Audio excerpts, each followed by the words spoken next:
The following program may contain adult language and mature subject matter and does not necessarily reflect the views and opinions of Reality Radio 101, its advertisers and sponsors, or its listening audience. Listener discretion is strongly advised.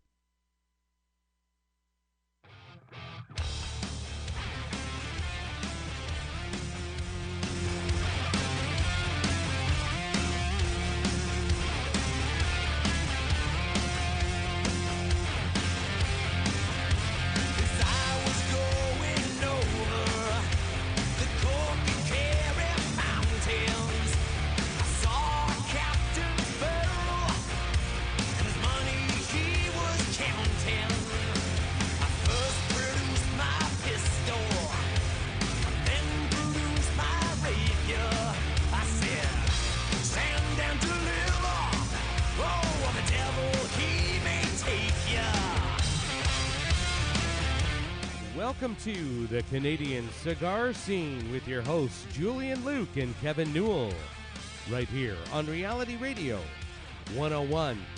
To contact us live, email us realityradio101 at yahoo.com.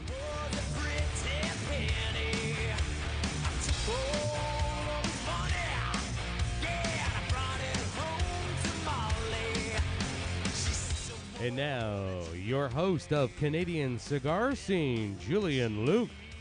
Hello, everybody, and welcome to another episode of Canadian Cigar Scene on realityradio101.com.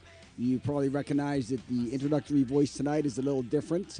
We told Kevin that perhaps he could stay down at the shop and keep things going because we've got a very special show tonight that's been taped. Last week, we were in Esteli, Nicaragua. We went down to see our friend Roberto Duran from Duran Cigars, and he showed us a wonderful time. And there were a whole group of Canadians in attendance. Trae Zammit from the Smokin Cigar in Toronto, Curtis Weber from La Tienda Cigars in Edmonton, Paul Graham from Brigham Enterprises, and we said, hey, guys, could we sit you down and do an interview? And they said, absolutely. So I'm going to just ask Gary if we're ready to maybe roll that tape. We are. We're ready to go. Okay, folks, so this was live from Esteli, Nicaragua.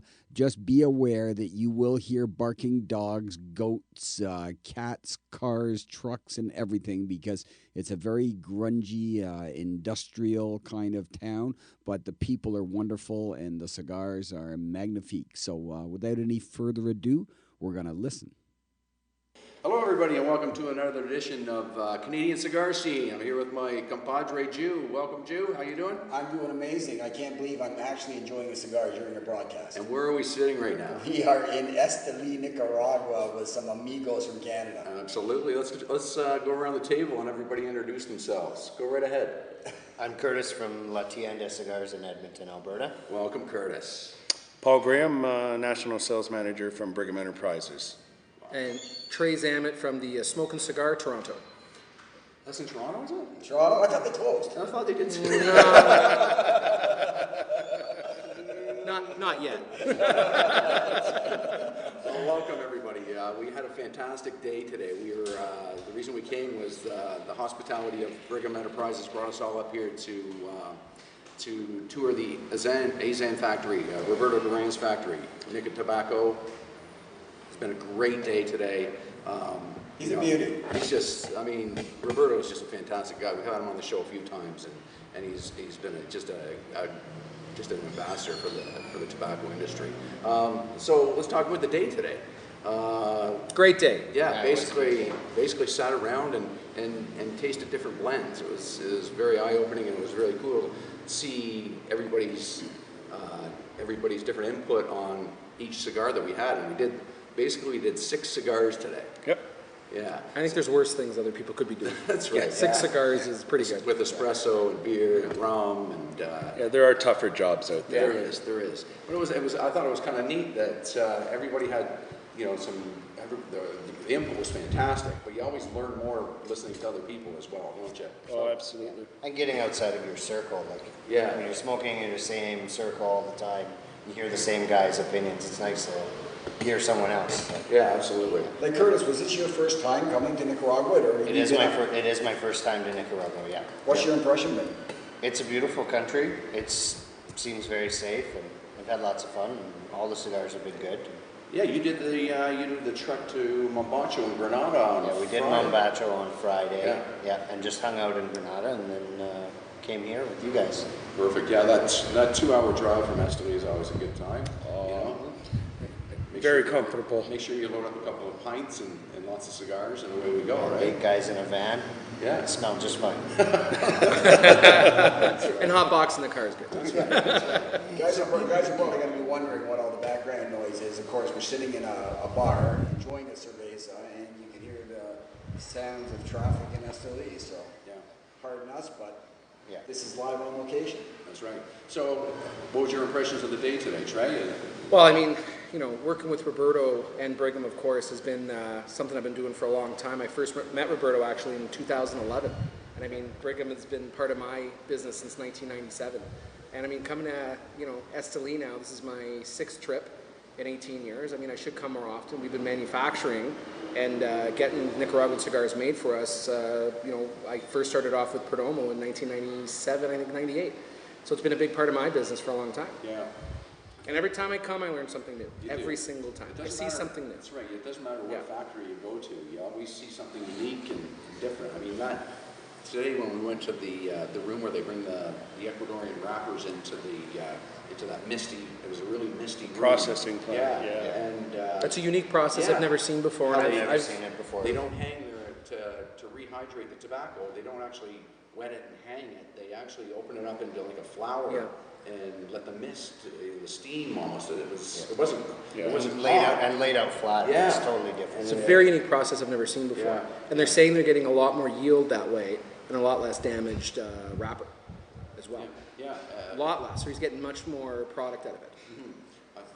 Didn't Roberto say that some of the other factories are copying this model now? Well, one thing they do is that one thing I love about coming to these countries is, you know, they do share information. And it's not so much they don't talk, you know, they meet afterwards, they Yeah, talk. you said Friday, Yeah. they all get together. Yeah, they all the drink growers beers, get- and then they talk about what's going on. The growers, the and they share manufacturers information. share information. Which is great. I mean, incredible. I don't And now think- some are using the same process.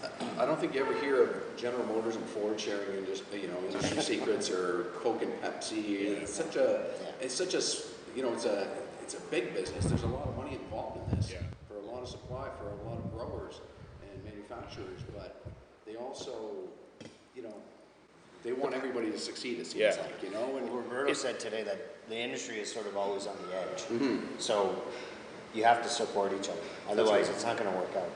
Yeah. Which is a nice sentiment. it is. Yeah. Hey, the cooperation and the collaboration in the industry, I find really interesting. And in Canada, I think it's similar. I mean, here we are sitting with 3 different retailers, and you know, we've spent the last couple of days, you know, sharing a little bit of information, what works, what doesn't work, and you know, what the consumer trends are, and you know, I think that helps. I think that strengthens everybody's business, and Yeah, for it's me, the whole industry. yeah, and for me, it helps strengthen our wholesale business as well. So. Absolutely. I mean, often I'll find that, you know, family is a big part of this, whether it's from the agricultural side, you know, the family's working for the farm, or from the manufacturing side, you know, all members of family are working on it, and it has that family atmosphere. Yeah. Every time you come in. You know, I've been to some factories over the last 18 years, and I'll see the same people still working there. Yeah. I think that's amazing. It is. Yeah. It's a big part of it as well. Absolutely. Sorry, our waiter is looking at us right now. He wants to say something in Espanol. ¿Cómo está? Okay. Okay, he's good. We turned to Curtis for ¿Cuántos translation. minutos? 10 minutes. Ahora? Okay. Yeah, their reservation is at 6, and it's 6 o'clock now. Apparently, we are getting the boot from this room. So what we're going to do is we're going to take a quick break, and we're going to go out into another room, and We're gonna move live. We're gonna talk all the way along. We can do that. This is craziness. We can do that. This is insanity. I'll grab your beer, Joe. Thank you very much. Yeah. All right. Yeah, it turns out that these folks are very hospitable, but we had to move to a different room because they have a reservation coming in, maybe a wedding or something in the quiet room. So you may notice an increase in the volume and some people traveling through, but once again, this is live to air with Canadian the cigar scene. That's right. You know what? This is the beauty of Nicaragua. You learn to adapt, right? Yeah, nothing goes according to plan. That's right. I can't believe they're actually on time. No, 6 o'clock reservation. And they're here. We figured we had at least a half hour. I know. Now they've got to air the room out, so that's going to hold them up for a little bit. That's right. That's right. It was so we sat down today. We always looking for new product and new ways that we can work with Roberto to get new blends. I mean, that's it's a fun part of the job, but it's also, as glamorous as it sounds. It was a long day. It's a long day, and it's like work. That's our job. I mean, that's work, right? And you try and think of the best amount of customers that you can please, right? And and little niches that you can find. Yeah, fill the holes that's missing for. That's right. There is missing spots in the market in Canada, so we try to do our best to fill them. That's right. A lot, my customers like isn't what I like. So I always have to think of my customers. Right. Coming into groups like this, Which is great because we have all the diversity of shops and people and customers, right? But it was interesting. We all came to a general consensus on a lot of the products. That's right. Yeah. That's right. Whether it's Edmonton, Oshawa, or Toronto, or you've traveled all over the world now, Paul. It's interesting how we all come to the same conclusion about products. And that's something. It's funny, isn't it? Everybody has that sort of common link or whatever it is, Now, did any of you guys see something that you're thinking of bringing in? Like, start with you, Trae. Did you see? Oh yeah, I mean, we've been making our own cigars now, and private labeling product. Again, it was a big part of my business when I opened. With my concept of what made me different, and I felt I could get a cigar anywhere, but you can only get a Smokin cigar in my shop. That's right. So it's been a big part of my business for years, and I mean, I definitely, the market's constantly changing, the consumers are changing, and we have to adapt. And we've got a huge portfolio now of brand cigars, but we're still looking at tweaking those blends and making them better, as I'm sure we all are. Yeah. Well, I think that now, it's even more important now to be looking at new house blends, just for the simple fact that the American dollar is going to start, price increases like we can't even imagine. And the dollar, That's is significant. killing us. The American dollar is the Canadian peso. That's right. That's Well, we have to just keep being creative. Like that's what it takes in the Canadian cigar industry. Mm-hmm. So, Curtis, how long has your shop been open? This is our 22nd year, and it's my 12th year. Good for you. Good for you. Do you have a website and everything? Yeah, we have a website. What's the website? LaTiendaCigars.com. Okay. Yeah, LaTienda is LATIENDA. Okay. You don't go there very often, do you? You have to think about it. I'm not always there. We got a few good guys and girls that help me out. Yeah. And yourself, Trae? We've had a website. We actually started it in '97, early '98. www.smokincigar.com. Okay. We've got a huge amount of people that visit it, but it's a little antiquated. We're definitely making that a lot better in 2017 for sure. We're going to be celebrating our 20th year next year. So I'm down here now working on those blends for next year for 20th anniversary cigar. But you talked a little bit about changing, your labels a little bit. You said, maybe it was time for a refresh. But doesn't part of you think too that, hey, you know what? This is the original. Yeah. I'm always one to not want change, but you have to adapt with it. We've changed so much as a company over the years. I think I like the band the way it is, but it's evolved over the years. And I still have all my original bands. I know Paul, you'll remember a lot of those, and I think it's part of the evolution of the cigar business is that change we often see. I mean, I could look at a cigar 15, 16 years ago and tell what it was just by looking at the wrapper. Mm-hmm. I mean, everything's changed so much now. Yeah. I mean, there's so much to know, and I have to change with that as well. And I think it was kind of a cool thing that we saw today. I mean, Roberto does a lot of work for other tobacconists in the GTA. We saw Sarah's cigars there today from Cigar Bodega, and her band is just. That She's is done a great job. just a killer band. It's beautiful. The guys from Village have got a fantastic looking band, and you know what? I mean, that's sort of that creativity that as a tobacconist, that's not about tobacco. That's about marketing. You know what I mean? It's not just the cigar industry. It's about but marketing. especially as a house brand, I think you kind of want it to reflect your story. Absolutely. The band I started with, sure, and the cigar I started with. reflected that time, but over the years I've changed it. I've changed it to keep up with the times. Yeah. Sure. I mean, a 60 ring gauge cigar for me, years ago was a joke. We all Yeah. talked about that too. Yeah, we did it. Now It didn't exist. It's an important part of my business. Right. We're looking at getting another Lancero back in. We're going to keep the basic Robusto Corona Torpedo, but I definitely want to give. I've always said, you give the customers what they want, they keep coming back, and we definitely deliver on that promise all the time. And I think that as good retailers, which there's a lot of people in this business, but as true good tobacconists, you listen to your customer. Yeah, and we call them tobacconists with a capital T. Yeah, is that what, that's how we label it. Yeah, and that's what we do to survive, right? You have to listen to your customers. I'm curious what the cigar scene's like out in Edmonton, because I mean you're a lot further away.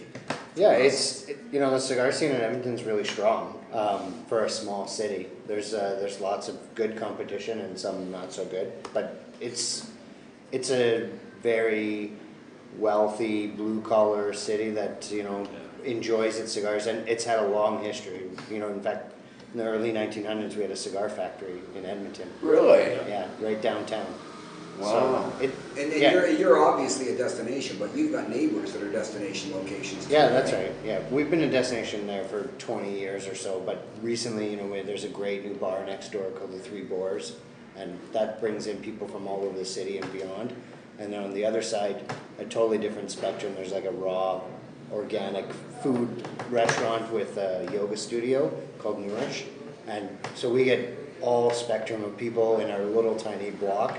And it's funny to see, or interesting to see, like the different dynamic of people, and they all come into La Tienda as well, but buying different Oh products. yeah, because the guys are going to drop the wife off to go do 2 hours of downward dog, and they're going to come over to you and have a cigar, right? Yes. That's right. It And goes some hand of- in hand. It goes Yeah. ahead, that's right. Yeah. Everybody And some of does the that. yogis, they come to buy natural rolling tobacco, and they want to roll it up and Yogis? Oh yeah, totally. Yogi's classic. Yeah. Now, have you found any sort of a downward trend with the oil and gas industry right now, with the falling in the price of the barrels of oil? Not really.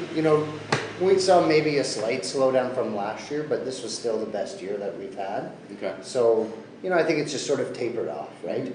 Cigars are expensive, but they're not an unaffordable luxury, right? Because, most consumers are not consuming multiple cigars a day, right? Right. So it's kind of like buying a good bottle of wine or whiskey or lipstick if you're... They're still gonna treat themselves. Yeah, to exactly. that. Yeah. Yeah. And it feels good, when you're not feeling very secure or happy about your life, it's nice to treat yourself and go, enjoy your life. Take that 1 hour, that hour and a half, and sit down with a buddy and have great conversation. Totally. Turn the goddamn phone off and the TV off and just converse, Yeah. It's that simple, isn't it? I've always said smoking a cigar is like taking a mini vacation. Yeah. It forces you to sit down, it forces you to just disengage for that hour and a half. And I feel it's important, important balance. Now, speaking of mini vacations, I mean, you must be gassed because you just came from the Dominican Republic, didn't you? Yeah, we had our national sales meeting down in the Dominican Republic this year. Every year we try to take our team to a different factory that we distribute for in Canada. So this year we had a bit of a whirlwind trip. We flew into Santiago and visited the fine folks at La Flor Dominicana. That was an excellent tour. Then we jotted down to La Romana and visited the ITG factory, where I saw our backwoods being made. In fact, our order was being made right then and there, which was really positive, especially for the new bourbon whiskey. We'll have that in February, and plus all the regular premium brands, and very very educational. And it's always educational. And I think that's the thing. I've been to a lot of factories over the years, and I always learned something new, and really learned a lot at La Flor Dominicana and even ITG. So Now, when you went to LFD, was Lito Gomez there? Lito was there, and his son.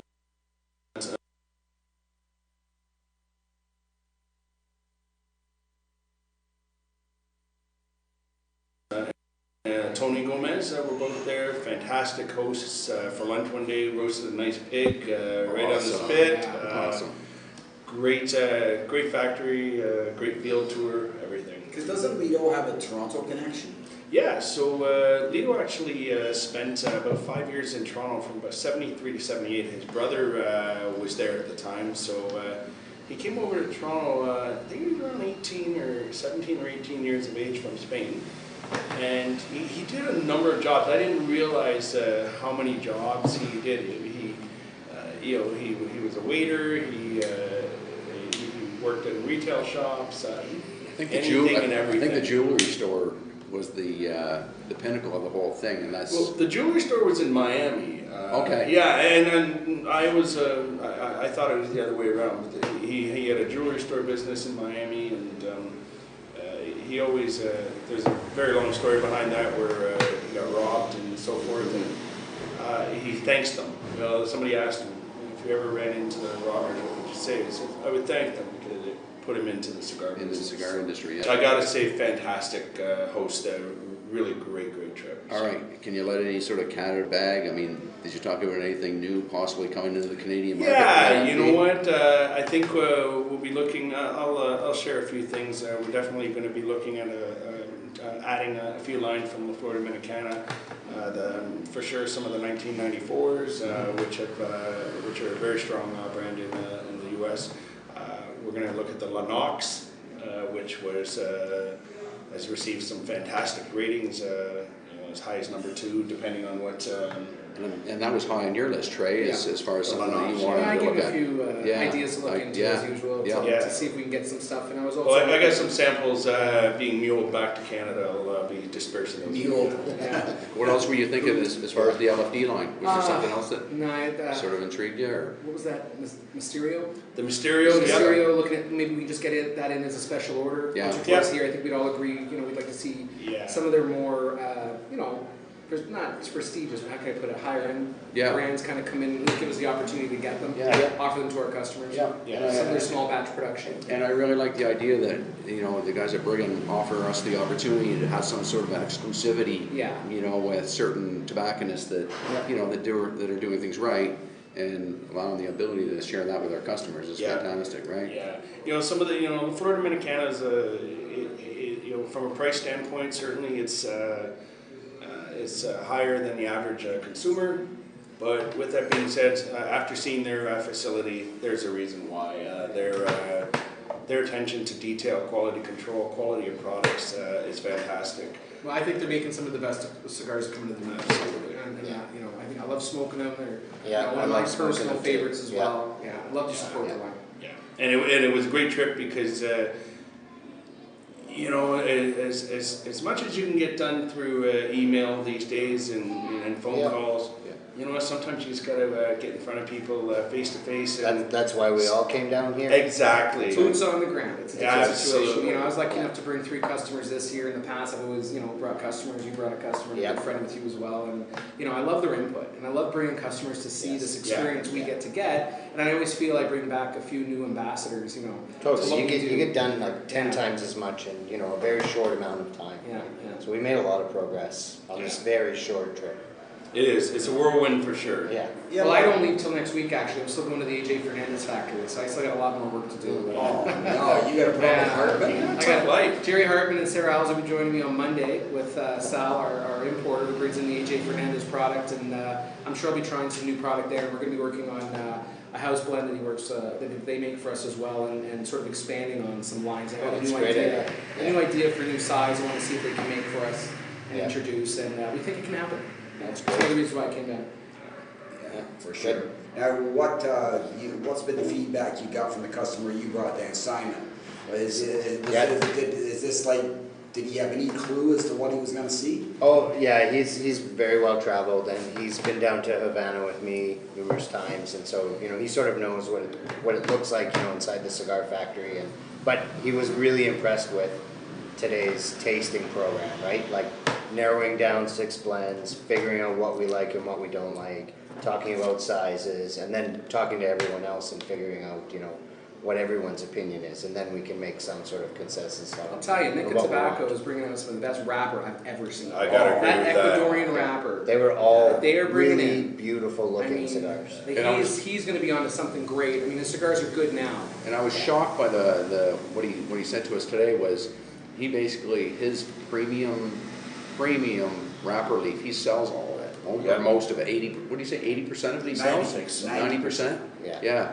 Well, that's the amazing thing about the integration of this company is he's really a grower too. Yeah, he's growing some of the best product in the world. That's right, and I think he's involved at all levels. All levels. Yeah, to be successful, I think you need to have the ability to have the farm and take it from seed to finished product. Yeah, the farm's in Ecuador, and the production here is in Nicaragua. But I mean, the fact that he's selling as much tobacco as he is that's only going to get better and better. Yeah. I think the companies with the strong brands right now are, they're vertically integrated, and they're allowed to control the process pretty much from start to finish, and I think that benefits overall you don't have any surprises thrown at you at the end of the day. So they're so hands-on, right? I mean, all the tobacco, everything, the blend, everything they do is in-house. They don't count on anybody else.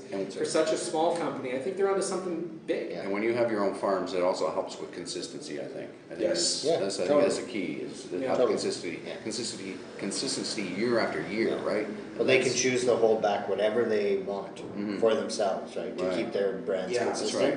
That's right. It's astonishing, really, to see what Roberto's done, because he's got that very easygoing, happy-go-lucky demeanor. But I was shocked at he's got almost a laser focus. They don't have any kind of sort of extra space that they absolutely need. They were turning a lot of cigars out in a very efficient space. And if you looked at all the rollers there, I mean, they were hustling. Oh, they were hustling and working, but they didn't seem stressed. No. It's not a stressed work environment. It's a well-run company. I mean, Roberto's experience. When I first met him coming out of Havana, his first time he came to Canada as president of Havana House, he really changed a lot of things, and I think made it for the better. And when he left, he was running the PCC operation, Pacific Cigar Company, was the head company of Havana House. Left that, went on to BAT, British American Tobacco, and helped with the Dunhill brand. And I mean, it's just he's really familiar with the business. From all levels. That's right. And then the cigarette side of it, he was talking about that, how has nothing to do with our business, but he learned a lot from all the different channels that he's brought into this. Yeah, and one thing with which we should certainly touch upon, there's a lot of fantastic tobacco people at Azan and Nica Tobacco. Their master blender is Santos. We all know him as Santos. We had him up in Canada for a few weeks late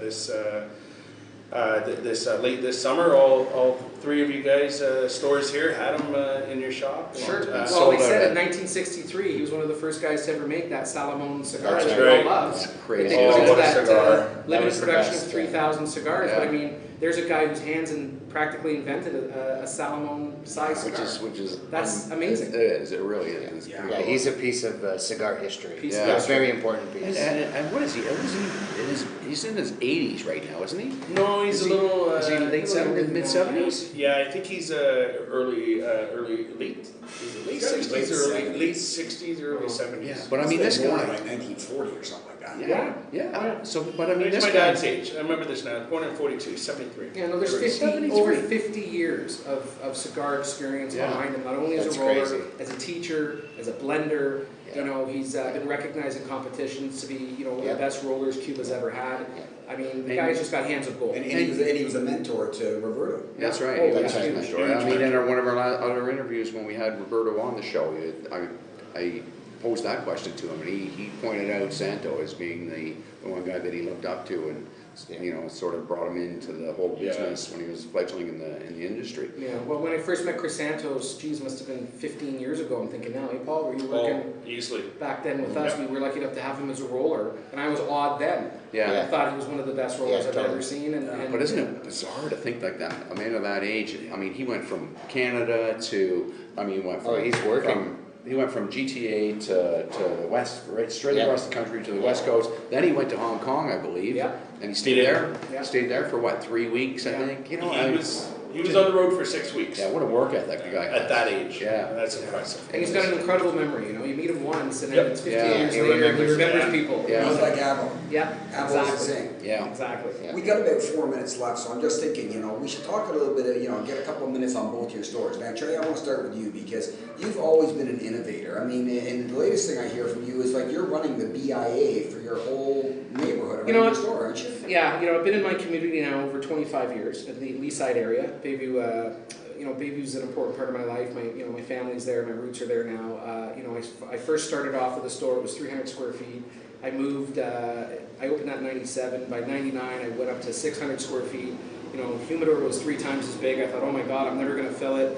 And then, we had a good run there, and we outgrew that store as well. And I moved into the new store. It's still on Bayview, 1540, and we got over 4,000 square feet in the entire building. And my humidor now is bigger than the first store I had. I've got over 500, almost 500 facings in my store, 500 different cigars in there. And I still thought I'd never fill it, and I just added more shelving to it a couple weeks ago. And you've had like the who's who of Toronto. I mean, everybody knows you. You are the store to go to in Toronto. I think that's just because we've been here so long. When I first opened, we only had a few stores, Thomas Hines and Winston and Holmes, and I was a customer both. And I got into cigars. I was 25 years old. I was a boy among men, and I had to learn fast and on my feet. And I looked at my business as something I really loved, and I was lucky to do it every day. Every day. And I met thousands of great people. We've served hundreds of thousands of customers over the years. And the new store is really an important part of my continued growth. Like Curtis said, we had our best year as well. We had our best Christmas in the history of our store. And there's some exciting things ahead of us. Being part of the BIA and the community, as the acting president right now, we're looking to definitely make our community stronger, better. We got a great thing going, and we're very lucky. Well, it's a testament. I mean, you're a survivor, and to be able to do that, you're doing something right. Well, I appreciate that. We've had to change, but I got to compliment you guys and the new guys that are in the business. Totally. I used to be the new guy, and now I'm the old guy in the business, and I'm not that old, but it's not an easy nut to crack here either. It's not. Over all the years surviving, and I pride myself in the years and the hard work we've done, but it's been the good people that I've had and the good people I've worked with and the suppliers I've worked with that have really been, my family who've made it possible. And we love our business. If it wasn't for the government, screwing everything up, there'd be nothing wrong. I have the dream job now, but it's the government that, it's ridiculous. That's for the next show. Yeah. Okay. Curtis, I mean, 22 years, 12 years as helming your own shop. Like, how the hell did you make it happen? It was a lot of ups and downs, but it was my favorite shop, to visit in Edmonton. And when it became available, I needed to get into something that I loved. And I love cigars, and I still love it after 12 years. And I love my customers and the people that come to Edmonton. So, yeah. That was a little crazy. That was a little crazy. Oh. Yeah, that's a little crazy. Yeah, it's all right. Welcome to Nicaragua. Yeah, but it's I've made lots of mistakes, and like Trae, I kind of sometimes feel like the old guy now, even though I'm a young guy. When I see stores like yours, right, and Village, you're really active on social media, and you have the radio thing, internet radio thing going, and it's good. It's good for the industry, and it makes guys like us who are established cigar stores to pull up our boots a little bit and try new things and get out there. The customer is always the important part of the business, but now they're even bigger. I mean, our customers are very knowledgeable. Oh, we've had to adapt. They're very knowledgeable, and they know cigars, they know cigar makers, they know what's going on in the U.S. market. And we have to follow that. There's so much of product. It's never been better. And there's so much. There's so many avenues for education. On the internet, magazines. I mean, when you look at ratings are just a huge part of this industry, whether they're what you like or whether they're not. That's what I've always said. Let your palate be your guide, though, and getting out and doing things like this. This is a great time though to be into cigars. I tell customers, it's a very expensive time because the Canadian taxes are higher than ever, right? And in most provinces, including ours and yours, but the breadth of cigars is amazing, and the overall quality of cigars is higher than ever in my time. I see exciting times ahead. And business has never been better, right? That's right. Okay, so Curtis, we gotta wind this down because we're at our 30 minutes. But can you just give everybody your address and website once again? Yeah, it's La Tienda Cigars in Edmonton, Alberta. We're at 8426 109th Street by White Avenue and the University, and That's website? Website is latiendacigars.com. LATIENDA. La Tienda. Beautiful. Trae? Smokin Cigar, 1540 Bayview Avenues, www.smokincigar.com. Beautiful. But most people know that already. Damn it, Zammit. Paul, thanks very much. My pleasure, gents. The rep from Brigham. You've been a great host. Yes, absolutely. Yeah, thank you. We got a big day tomorrow. We got a nice dinner to Hit go the to fields. tonight. Hitting the fields tomorrow, and on to Managua tomorrow. And For the Mabacho. yeah, heading Yes, down to some- Toronto. 10-year some of anniversary. you. Yeah. 10 years. Isn't that great for them? Fantastic. Good for them. Proud of Shout them. out to Good Cam, guys. Cam and Marcus. Marcus, yeah. absolutely. Very Yeah, happy for we're them. looking forward to that party. It's going to be a banger for sure. Yeah. Final Mabacho guys, it's going to be stupid. So, All right, this is that point in the show, Kevin, where you know what to do. guys, it is now time to have a cigar. Because you've been listening to Canadian Cigar Scene on Reality Radio 101. Thank you very much, guys.